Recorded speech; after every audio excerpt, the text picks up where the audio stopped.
vimos que Pedro e Paulo são realmente fundamentos, pilares da nossa igreja.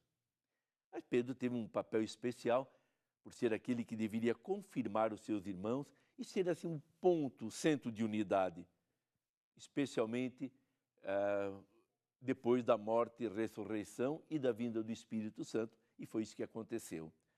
Ambos foram martirizados em Roma pelo ano 64, na época da perseguição de Nero. Mas eu gostaria de fixar a minha atenção sobre Pedro. Pedro, que como bispo de Roma, passou a ser aquele que nós chamamos hoje de Papa.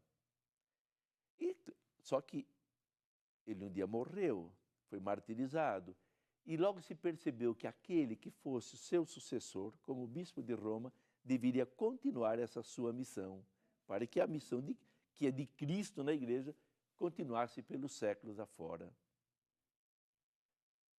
Hoje, o nosso Pedro se chama Francisco.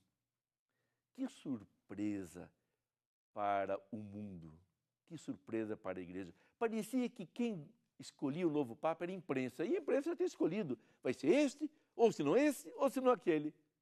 Alguém falou do cardeal Bergoglio, de Buenos Aires? Quase ninguém, era um ilustre desconhecido, tanto fisicamente como com a sua atuação. São a surpresa do Espírito Santo. E desde o primeiro momento, o nosso Papa Francisco conquistou o mundo. Aquele gesto de se apresentar assim, muito humilde, muito tímido, até como quem pede licença para estar ali, depois se prostrar pedindo que rezassem por ele, já ali ele conquistou o mundo. E aquele foi um pequeno gesto de um jeito seu de ser, como estamos vendo, como estamos ouvindo. Muito simples, mas muito profundo. Ele vai ao essencial. Ele chama a atenção da igreja para aquilo que é a missão dela, formar seguidores de Jesus Cristo. O Francisco de hoje está nos ensinando que facilmente quem caminha, que vai se juntando tanta coisa pelo caminho, que no fim fica tanto penduricalho. E aí, qual é o essencial da igreja? Eu penso que a proposta que o Papa Francisco está nos fazendo é justamente essa, de sermos apaixonados por Jesus Cristo. Essa é a razão de ser da igreja, formar pessoas apaixonadas. Que o bispo seja um apaixonado pelo Senhor, que o padre, que o diácono, o religioso, a religiosa, o leigo e a leiga, o adulto, o jovem, a criança. Isso ele tem procurado fazer e demonstrar de muitas maneiras. Agora, uma coisa que me chama a atenção, desde o primeiro momento, quanto ele insiste, quanto ele repete para rezarmos por ele.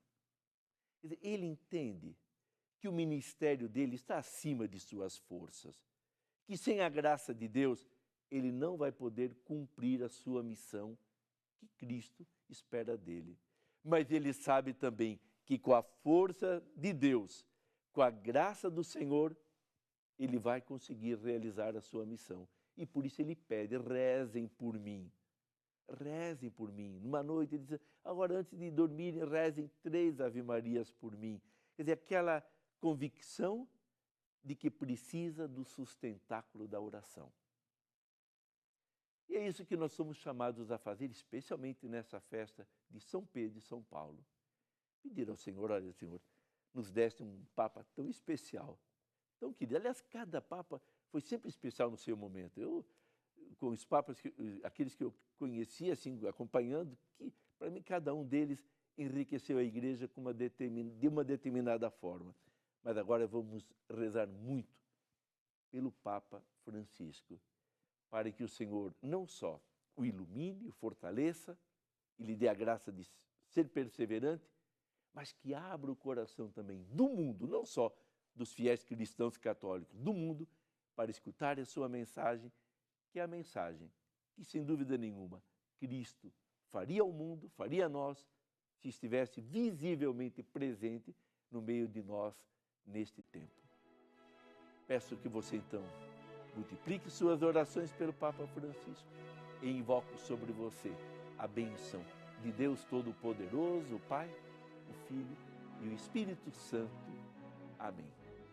Meu irmão, minha irmã, fique na paz do Senhor Jesus.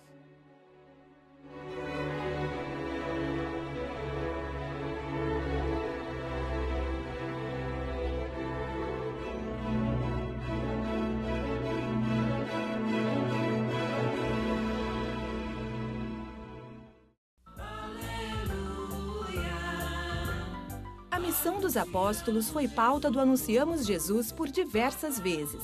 Em 1991, o programa apresentou uma série sobre São Paulo Apóstolo. Sua conversão foi ilustrada pela arte da dramaturgia. O ator Wagner Campinas interpretava um bandido. Seu nome não poderia ser outro: Paulo. Mas e aí, Paulo? Você acha que consegue mesmo acabar com esse pessoal em um mês? Me conhece, rapaz? Dentro de 20 dias, no máximo, esse povo tá todo na minha mão. O desfecho se deu com a conversão e a confissão do personagem. Padre, me ajude. Eu não tenho mais forças, me ajude. Me ajude. Eu te absolvo dos teus pecados em nome do Pai, do Filho e do Espírito Santo. As epístolas do apóstolo também se destacaram. Foi por revelação que me foi manifestado o mistério de reunir, numa mesma reconciliação, judeus e pagãos que acabo de escrever.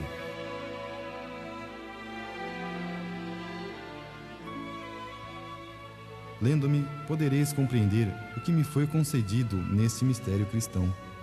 Eu me tornei servo deste Evangelho em virtude da graça que me foi dada por Deus. A mim, o mais insignificante dentre todos os santos, me coube a graça de anunciar entre os pagãos a inexplorável riqueza de Cristo e a todos manifestar o desígnio salvador de Deus, mistério oculto desde a eternidade em Deus, que tudo criou. E o querido e saudoso Padre Léo falava do espírito missionário de São Paulo.